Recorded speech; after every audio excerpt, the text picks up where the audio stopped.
السلام علیکم ورحمۃ اللہ وبرکاتہ۔ آج ہم بات کریں گے اہل حدیث کے امام ابن تیمیہ کے حوالے سے۔ وہ لکھتے ہیں اپنی کتاب منہاج السنہ میں اور کہتے ہیں کہ حضرت ابو بکر اور حضرت عمر سے عام صحابہ اور تابعین محبت کرتے تھے اور ان کو خیر میں جانتے تھے، مگر مولا علی علیہ السلام کے بارے میں یہ خیال ان کا نہیں تھا۔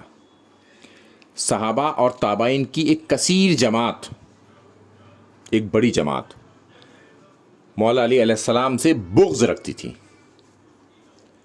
ایک پوائنٹ ہے یہ۔ اب ہم آگے چلیں گے کہ اللہ تعالیٰ فرماتا ہے سورہ التوبہ آیت نمبر 101 میں اللہ کے رسول صلی اللہ علیہ وسلم سے کہ آپ کے گرد منافق بھرے ہوئے ہیں اور آپ بھی انہیں نہیں جانتے اور یہ بڑے ماہر ہیں۔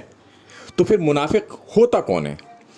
جو دل میں تو کافر ہو، ظاہری میں اس نے کلمہ پڑھ رکھا ہو اور مسلمانوں کے ساتھ کھڑا ہو۔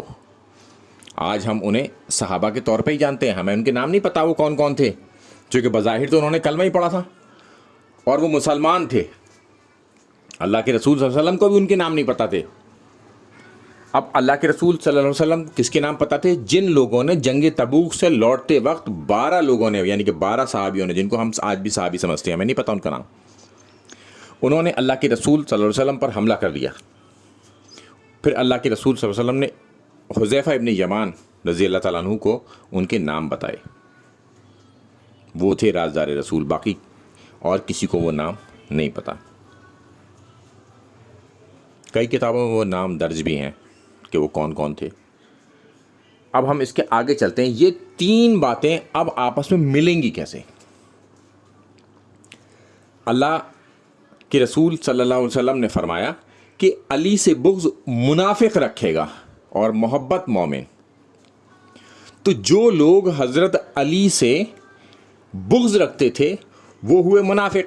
اس لیے ابن تیمیہ نے لکھا ہے کہ کثیر تعداد صحابہ اور تابعین کی، اور اللہ تعالیٰ بھی فرماتا ہے قرآن میں کہ ایک بڑی جماعت جن کو آپ بھی نہیں جانتے، یہ منافق اور بڑے ماہر فن ہیں۔ تو وہ پتہ کیسے چلتے تھے؟ وہ پتہ چلتے تھے کہ جب صحابہ ان کے پر ٹیسٹ لگاتے تھے، وہ ذکر علی شروع کر دیتے جن کے تاثرات بگڑ جاتے، تو وہ سمجھ جاتے کہ یہ منافق ہیں۔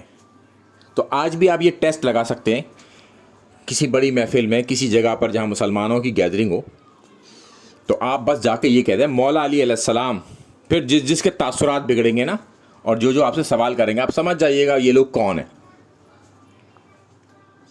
اسی طرف ابن تیمیہ نے اشارہ کیا ہے۔ پھر حضرت علی نے فرمایا کہ ان کی وجہ سے 2 گروہ ہلاک کر دیے جائیں گے اور 2 گروہ جہنم میں چلے جائیں گے۔ ایک ان کی شان میں، ان کی طرف غلو کرتے وقت محبت میں غلو کریں گے۔ اب ان کو تو آپ کہہ دیں گے نصیریہ، کہ ٹھیک ہے وہ تو نصیریہ ہیں، اور حضرت علی کے بغض میں جو لوگ غلو کریں گے وہ بھی ہلاک کر دیے جائیں گے، جہنم میں بھیج دیے جائیں گے۔ وہ لوگ کون ہیں؟ ان کا بھی ذرا سا نام بتائیں۔ وہ ہیں آج کل کے خوارج، جو کہ ناسبیت کا لبادہ اوڑے ہوئے ہیں۔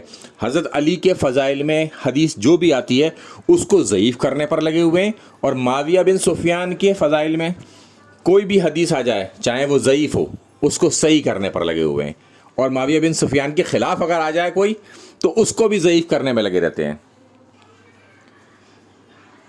کیونکہ جن لوگوں نے فتح مکہ پر معافی مانگ کر اسلام قبول کیا، ان کو امت کی ماں نے فرمایا یہ لوگ منافقین ہیں، یہ آپ کو چھوڑ کے چلے جائیں گے۔ اللہ کے رسول صلی اللہ علیہ وسلم سے فرمایا، یہ تو امت کی ماں کا فیصلہ ہے ان لوگوں کے بارے میں۔ السلام علیکم ورحمۃ اللہ وبرکاتہ۔